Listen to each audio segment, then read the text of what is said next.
Salve progressistas! Eu sou o Clayson. Hoje nós vamos trazer esse depoimento que o Bolsonaro deu agora no final da tarde, começo da noite. E é aqueles tipos de depoimentos que você fala, é melhor ter ficado quieto, né? É melhor ter ficado andando de jet ski aí para as praias do Brasil. Era melhor. Porque quando abre a boca, piora as coisas. Eu peço para que você veja esse depoimento, mas acompanhe o vídeo até o final, porque nós vamos trazer aqui uma explicação rápida sobre quais são os reflexos desta guerra da Rússia com a Ucrânia para o Brasil. O que isso acaba trazendo de consequências para o Brasil e quais eram as medidas necessárias para que a gente pudesse se preparar para isso. Então veja o vídeo até o final, por favor. E acompanhe também o depoimento que nós vamos trazer daqui a pouquinho.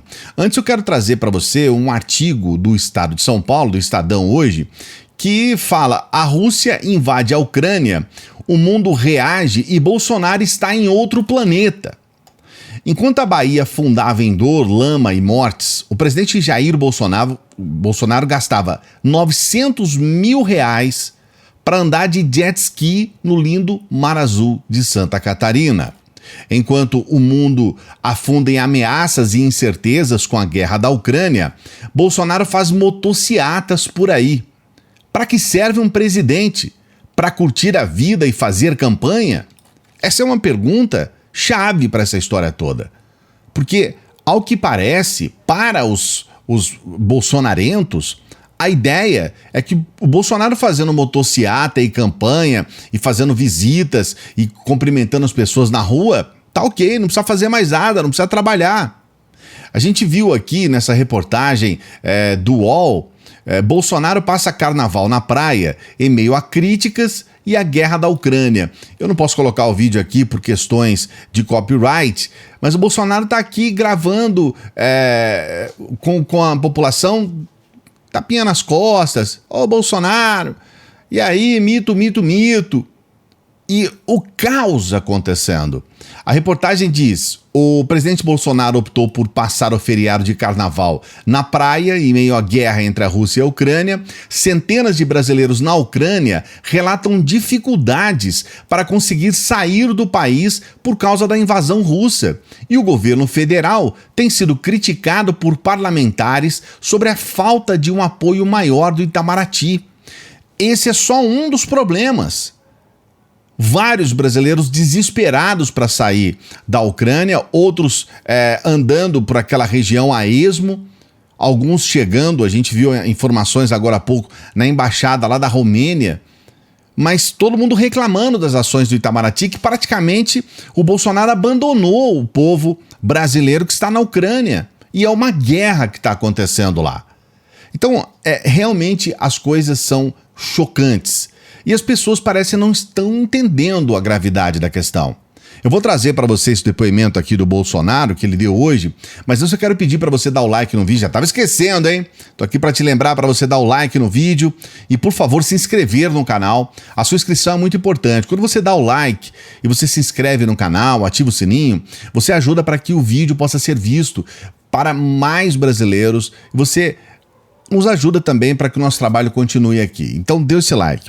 Veja bem esse depoimento do Bolsonaro, que na sequência eu vou passar mais informações relevantes. Nós devemos entender o que está acontecendo, no meio entender, nós não vamos tomar partido, nós vamos continuar pela neutralidade e ajudar no que for possível, busca da solução. Espero que isso se resolva nos próximos dias, porque todo mundo tem a perder.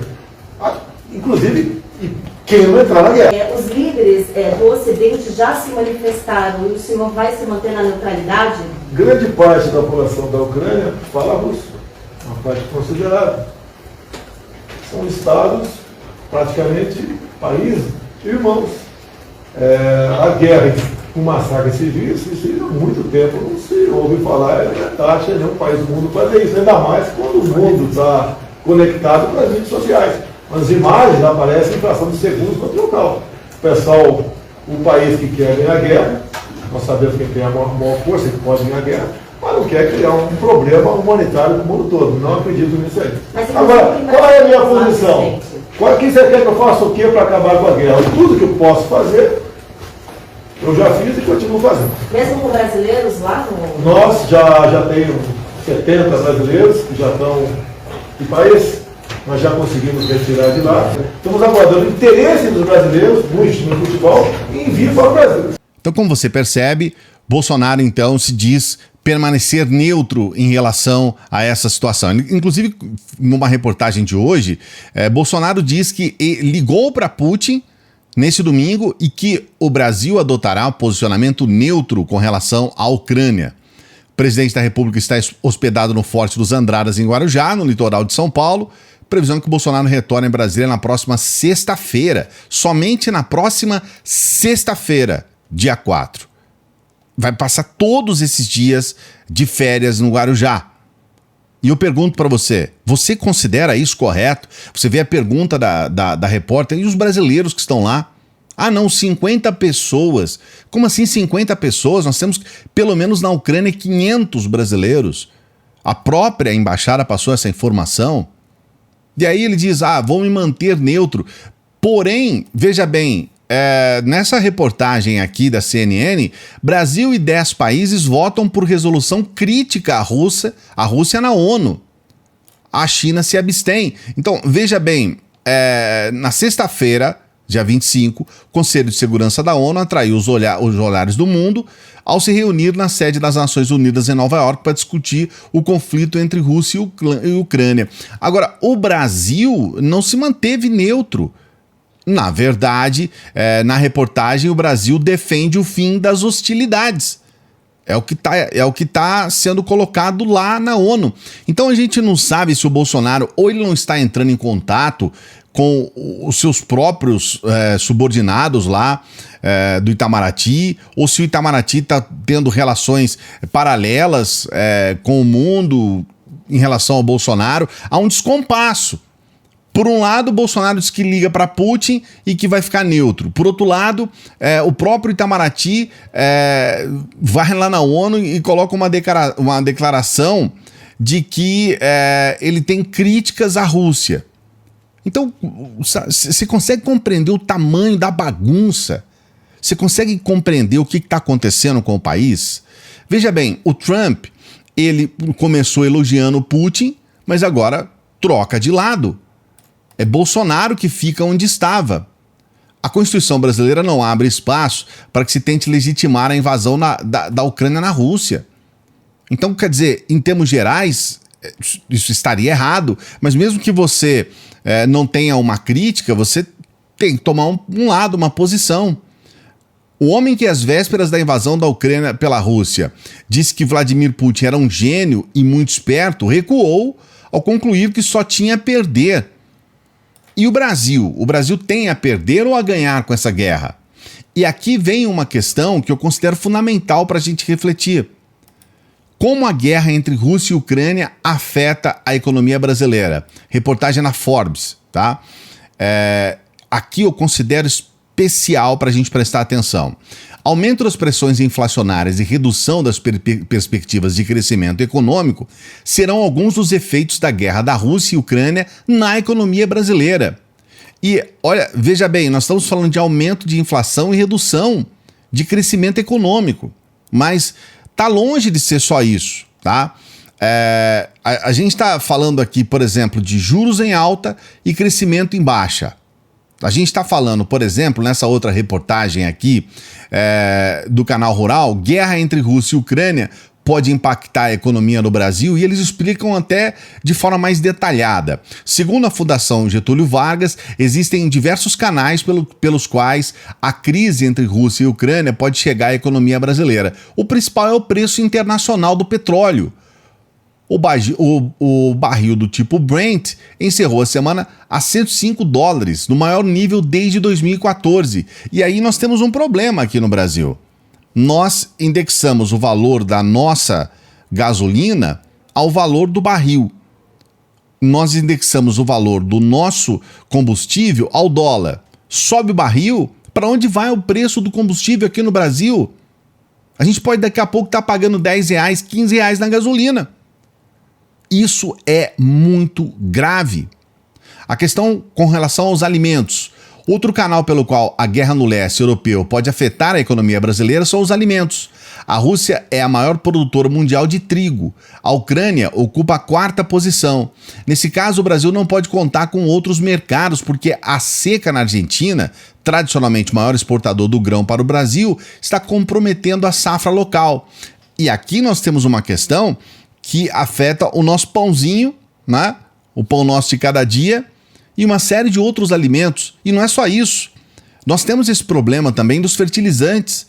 Boa parte, muito dos fertilizantes que a gente utiliza no nosso agro vem da nossa negociação com a Rússia. E como não há uma certeza absoluta de que vamos manter esse estoque de fertilizantes aqui no Brasil, nós podemos ter um impacto no nosso agro.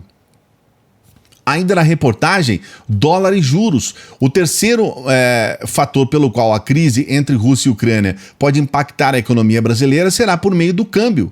O dólar, que chegou a atingir R$ 5,00 na quarta-feira, fechou sexta-feira a 5,15, após a ocupação de cidades ucranianas por tropas russas. E aí você sabe o que acontece com a alta do dólar.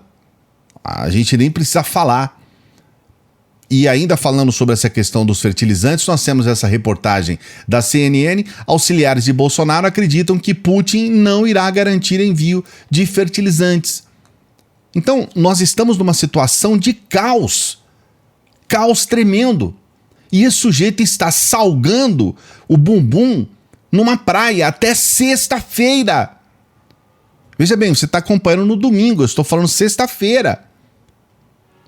E o que deveria ser feito? Bolsonaro então tem que ir lá na Rússia e acabar com a guerra? Ele tem que... Não é nada disso. Bolsonaro tem que cuidar do país. Ele deveria estar se reunindo com setores que serão diretamente impactados com a guerra para adotar medidas de contingência, para diminuir os problemas que nós vamos ter. Ele deveria estar agora junto com os principais players do mercado para tentar, de alguma forma, trazer soluções emergentes para os problemas que fatalmente vão acontecer. Vai acontecer. Nós estamos prevendo que vai acontecer. Está claro para todo mundo. Estou trazendo para você uma série de especialistas, de pessoas da área que estão mostrando tudo o que pode acontecer e que fatalmente vai acontecer. Problemas com juros, com dólar, com trigo, com agro, todos os problemas que nós trouxemos aqui para você, isso diz diretamente à indústria brasileira, aos empregos brasileiros, à economia brasileira, e esse sujeito está de férias até sexta-feira, sem que a gente tenha uma perspectiva até de cuidar dos brasileiros que estão sendo diretamente impactados pela guerra lá. Nós estamos hoje com um número aproximado de 400 mil refugiados e temos brasileiros dentre esses refugiados. Então, a coisa é tão chocante, tão fora de qualquer cogitação, que eu simplesmente não acredito como que ainda tem pessoas que defendem esse tipo de canalha, de vagabundo. A palavra vagabundo, ela cabe muito. Porque somente um vagabundo vai tirar férias no momento de guerra no mundo, em que o Brasil é diretamente impactado por uma série de questões e que brasileiros estão à míngua, vagando por uma área da Europa sem um atendimento, que é uma obrigação. Olha, se vocês observarem o que ocorre, nós temos países que estão ali do lado, nós estamos falando da Europa, países europeus que estão acolhendo os seus, ali no caso, né, dos seus países. O Brasil, que está do outro lado, simplesmente não faz absolutamente nada.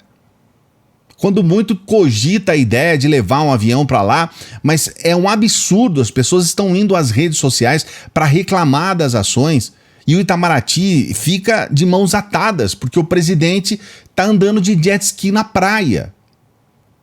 É chocante ver como que as coisas chegaram, o ponto em que as coisas chegaram no país. Eu quero muito que você coloque a sua opinião aqui. Nós estamos preparando um vídeo, era para entrar hoje. Eu estou aumentando as pesquisas, conversei com vários amigos hoje, companheiros que estudam, que estão desenvolvendo as questões sobre a guerra, para trazer uma informação muito profunda sobre a questão da relação da Ucrânia com o nazismo. Estamos fazendo um desenvolvimento histórico, esse vídeo vai entrar amanhã. tá certo? Mas antes eu quero que você comente sobre o que nós passamos para você nesse vídeo de hoje. Deixe seu comentário aqui. Eu quero que você opine. Eu quero saber o que você pensa sobre essa situação como um todo e essa irresponsabilidade do Bolsonaro. Não se esqueça de dar o like no vídeo e também se inscrever no canal. Sua inscrição é fundamental para que a gente possa continuar o nosso trabalho aqui. O seu like vai fazer com que outros brasileiros possam ter uma ideia do caos em que nós estamos vivendo em meio a essa guerra e da total inação desse pseudo-presidente que só quer saber de ficar de férias, andar de jet ski, fazer motociata e campanha. Então, por favor, não se esqueça, nós também contamos com a sua ajuda por intermédio do nosso Apoia-se. Nosso Apoia-se tem um sorteio de livros que nós vamos fazer amanhã. Então agora são as últimas horas para você participar do sorteio que nós vamos fazer amanhã. Então, se você puder, nos ajude com o nosso Apoia-se, seja membro aqui do canal também, e você pode nos ajudar com qualquer quantia pelo nosso Pix. O Pix está aqui, você pode enviar qualquer quantia, a gente depende da sua ajuda para nós continuarmos trabalhando aqui diariamente para você, trazendo informação, compilação de informações de qualidade para que você esteja sempre bem informado e atento ao que está acontecendo com o nosso país. Então, nos ajude qualquer valor do Pix. Se você está em qualquer outro lugar do mundo, você também pode nos ajudar por intermédio do PayPal, por favor. Também temos o PicPay. Grande abraço. Bom resto aí de feriado de carnaval para você. Uma boa semana. A gente se encontra numa próxima.